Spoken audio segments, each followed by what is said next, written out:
Hello everyone, Saraswati school के online क्लासों में एक बार फिर से आपका स्वागत है। कल हमने बात की थी प्रमुख रूप से एक वंश के बारे में, जिसका हमने विस्तार से कल चर्चा की और उसमें एक प्रश्न पूछा गया कि जो दो धीमान और विटपाल, जो दो प्रमुख जो शिल्पी थे, वो किसके शासनकाल में थे। तो उसका सही जवाब आपके नेपाल के शासनकाल में। किसके शासनकाल में? नेपाल के शासनकाल में। आज हम बात करने जा रहे हैं राष्ट्रकूट वंश की।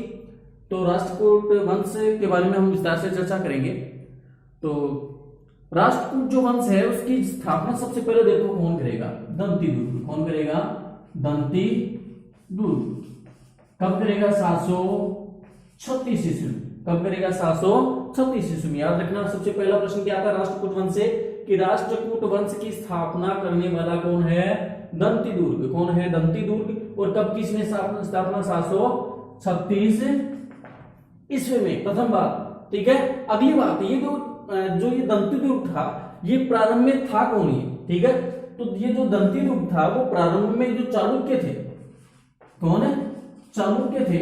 और चालुक्य के यहाँ ये क्या था? एक सामंत था। क्या था? ये सामंत था। ठीक है, याद रखना, दंतीदुर्ग प्रारंभ में चालुक्यों के यहाँ क्या था? एक सामंत था। और उसने अंतिम चालुक्य नरेश कीर्तिवर्मा सेकंड, ठीक है, कीर्तिवर्मा सेकंड की हत्या करके, ठीक है, की हत्या करके या उसको हराकर दक्षिण में, कहां पर? दक्षिण में इसने क्या किया? राष्ट्रकूट वंश की स्थापना की। क्या की? राष्ट्रकूट वंश की स्थापना की। और इसने देखो अपनी राजधानी, ठीक है, इसने अपनी राजधानी नासिक महाराष्ट्र को बना लिया। कहां बना लिया? नासिक को इसने क्या बना लिया? अपनी राजधानी बना ली। ठीक है, नासिक महाराष्ट्र। एमएच लिख रहा हूं मैं। तो सबसे पहले दंतीदुर्ग ने अंतिम, ये जो चालुक्य का सामंत था, ठीक है, और इसने चालुक्य नरेश कीर्तिवर्मा सेकंड को हराकर इसने क्या किया? अपने राज्य यानी राष्ट्रकूट वंश की स्थापना की। इसके बाद में इसने जो अपनी राजधानी है वो कहां बनाया? इसने अपनी राजधानी नासिक, जो महाराष्ट्र में पड़ता है, उसको अपनी राजधानी बनाया। इसके अलावा इसके अगला जो शासक है वो है कृष्ण प्रथम। ठीक है, अगला शासक कौन है? कृष्ण प्रथम। इसका प्रश्न आता है, देखो, एलोरा का एक कैलाशनाथ मंदिर है, उसके बारे में प्रश्न आता है कि एलोरा के कैलाशनाथ मंदिर का निर्माण किसने करवाया? तो आप याद रखना, कृष्णवर्मा प्रथम। ये कृष्ण प्रथम ने, ठीक है, कृष्ण प्रथम ने। याद रखना, एलोरा के कैलाशनाथ मंदिर का निर्माण, ठीक है, यह प्रश्न मोस्ट है। वैसे कंपटीशन एग्जाम में पूछा जाता है कि एलोरा के कैलाशनाथ मंदिर का निर्माण किसने करवाया? कृष्ण प्रथम ने। किसने करवाया? कृष्ण प्रथम ने। इसके बाद में अगला जो शासक है, मैं प्रमुख शासकों की हम चर्चा करेंगे जो अपने कक्षा 10 में दे रखे हैं। इसके अलावा जो अगला शासक आता है वो आता है ध्रुव, जो फोर्थ शासक है। ठीक है, कौन है? फोर्थ शासक। और इसने क्या किया? प्रतिहार यानी गुर्जर प्रतिहार के एक शासक वत्सराज को इसने हराया। किसको हराया? वत्सराज को इसने क्या किया? पराजित किया। ठीक है, ध्रुव ने क्या किया? वत्सराज को पराजित किया। इसके आगे वाला जो शासक है वो आता है, इनका फिफ्थ जो शासक है वो आता है कौन? गोविंद तृतीय। कौन आता है? गोविंद तृतीय। इसने क्या किया? वो उसी गुर्जर प्रतिहार के जो नागभट्ट जो सेकंड था उसको पराजित किया। किसको पराजित किया? गुर्जर प्रतिहार के नागभट्ट सेकंड को इसने पराजित किया।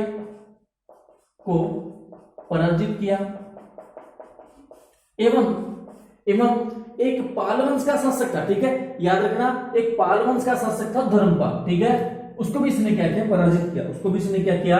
पराजित किया। धर्मपाल किस वंश का था? पाल वंश का। पाल लग रहा है, इसका मतलब कौन सा वंश है? धर्मपाल। ठीक है, यहाँ पर पाल दोनों सेव कर लेना। मैंने ये पाल वंश में बताया था आपको, गोपाल ने उसकी स्थापना की, तो पाल आ रहा है, इसका मतलब है पाल वंश। ठीक है, तो गोविंद तृतीय ने क्या किया? नागभट्ट यानी गुर्जर प्रतिहार वंश के नागभट्ट सेकंड को इसने क्या किया? पराजित किया। एवं जो पाल वंश के जो शासक धर्मपाल, उसको भी क्या किया? इसने हराया। एवं अपना जो साम्राज्य था वो मालवा से कांची तक, ठीक है, इसने विस्तृत कर लिया। कहां से कहां तक? मालवा से लेकर कांची से, कांची तक इसने विस्तृत कर लिया, इसने विस्तृत कर लिया। किसने? गोविंद तृतीय ने। किसने किया? गोविंद तृतीय ने। इसके बाद में अगला जो शासक आता है वो आता है इसका, इनका जो छठवां शासक है वो आता है इनका अमोघ वर्ष। ठीक है, शासक का नाम क्या है? अमोघ वर्ष। कहा जाता है कि ये शांति प्रिय था। क्या था ये? शांति प्रिय था। अतः इसने लगातार लगभग 64 वर्ष तक, कितने वर्ष तक? 64 वर्ष तक इसने शासन किया। 64 वर्ष तक इसने शासन किया। और इसने देखो अपनी जो राजधानी थी वो मान्यखेत, जो मालखेड़ा हम बोल सकते हैं, मान्यखेत, इसने अपनी राजधानी कहां बना ली? मान्यखेत को इसने अपनी राजधानी बना ली। किसको बना ली? अमोघ वर्ष, शांतिप्रिय शासक था, लगभग 64 वर्ष तक ये शासन करता रहा। और इसने अपनी जो राजधानी है वो किसको बना ली? किसको बना ली? मान्यखेत। किसको बना ली? मान्यखेत, या इसे हम कह सकते हैं मालखेड़। क्या कह सकते हैं? मालखेड़ भी हम इसे कह सकते हैं। अब इसको देख के एक अरबी जो यात्री था सुलेमान, अरबी यात्री सुलेमान, इसके बारे में क्या कहता? देखो, अरबी यात्री सुलेमान, अरबी यात्री सुलेमान ने जो प्रमुख शासक यानी विश्व के प्रमुख 4 शासकों में से इसकी चर्चा की है या उसकी गणना की है। यानी क्योंकि शांतिप्रिय था और शांतिप्रिय होगा तो लगभग 64 वर्ष तक शासन करेगा, राजधानी इसकी मान्यखेत, मालखेड़। अब अरबी यात्री जो सुलेमान है उसने इसकी इनकी जो गणना है वो कितने वर्ष तक की या कितने महान शासकों में से की? 4 महान शासकों में से की। प्रश्न यह पूछा जा सकता है कि किसने अमोघ वर्ष की जो उपाधि है या यूं कहें कि अमोघ वर्ष को 4 महान शासकों में से माना? किसने माना? अरबी यात्री सुलेमान ने। किसने माना? अरबी यात्री सुलेमान ने। प्रश्न आपका स्पष्ट है, अरबी यात्री सुलेमान ने। उल्टा पूछा जा सकता है, अरबी यात्री सुलेमान ने किस शासक को 4 महान शासकों में से माना? तो इसका सही जवाब आपका क्या हो जाएगा? अमोघ वर्ष। क्या हो जाएगा? अमोघ वर्ष। इसके बाद में जो अगले शासक आते हैं, 2 शासकों के बारे में हम चर्चा करेंगे, कृष्ण सेकिन एवं इंद्र तृतीय। ठीक है, कृष्ण सेकिन एवं इंद्र तृतीय के बारे में हम चर्चा करें तो इन्होंने क्या किया? इन्होंने कृष्ण सेकिन और जो इंद्र थर्ड, इसने कन्नौज में महिपाल को, ठीक है, कन्नौज में महिपाल को हराया। किसको हराया? महिपाल को हराया एवं इसे भागने पर मजबूर कर दिया। हराया पहले तो, एवं इसे भागने पर क्या कर दिया? मजबूर कर दिया। मजबूर कर दिया किसने? कृष्ण सेकिन और इंद्र थर्ड ने। किसने किया? कृष्ण सेकिन और इंद्र थर्ड ने। याद रखना, महिपाल शासक है, उसको इन दोनों ने क्या किया? हराया एवं इसे क्या किया? भागने पर क्या कर दिया? मजबूर कर दिया। यानी इन्होंने हरा को बुरी तरह से इसे हरा दिया। ठीक है, इसके बाद में जो अगले शासक आते हैं, उनके जो 12वें शासक है वो आते हैं कृष्ण तृतीय। कौन आते हैं? कृष्ण तृतीय। इसने क्या किया? अपने शासन काल में चोल शासकों से इनका जो था वो दीर्घकालीन यानी लंबे समय तक इनका क्या रहा? संघर्ष रहा। ठीक है, इनका जो 12वां शासक था कृष्ण तृतीय, इनका 12वां शासक कृष्ण तृतीय, इनका चोल शासकों से ये लंबी अवधि तक, कितनी अवधि, ये कैसी आप दीर्घ मान सकते हैं या लंबी अवधि तक इसका क्या हुआ? संघर्ष हुआ। क्या हुआ? संघर्ष हुआ। किनका? कृष्ण तृतीय का। किनका हुआ? कृष्ण तृतीय का। और इसके बाद में देखो राष्ट्रकूट अंतिम जो इनका क्या हुआ? देखो आगे चलकर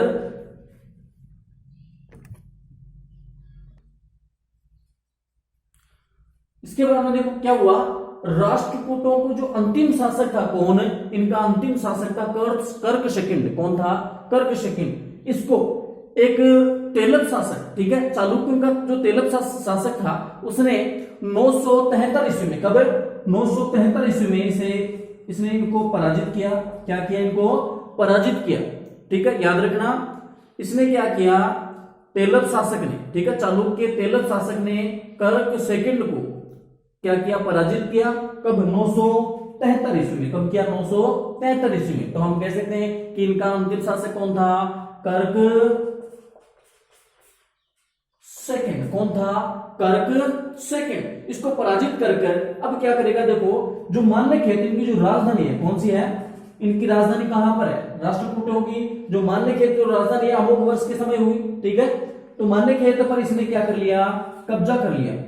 किसने किसने किया, ये भी याद रखना, चालुक्य यानी तेलप चालुक्यों ने। किसने किया, तेलप चालुक्यों ने किया। किसने किया, तेलप चालुक्यों ने इस पर कब्जा कर लिया।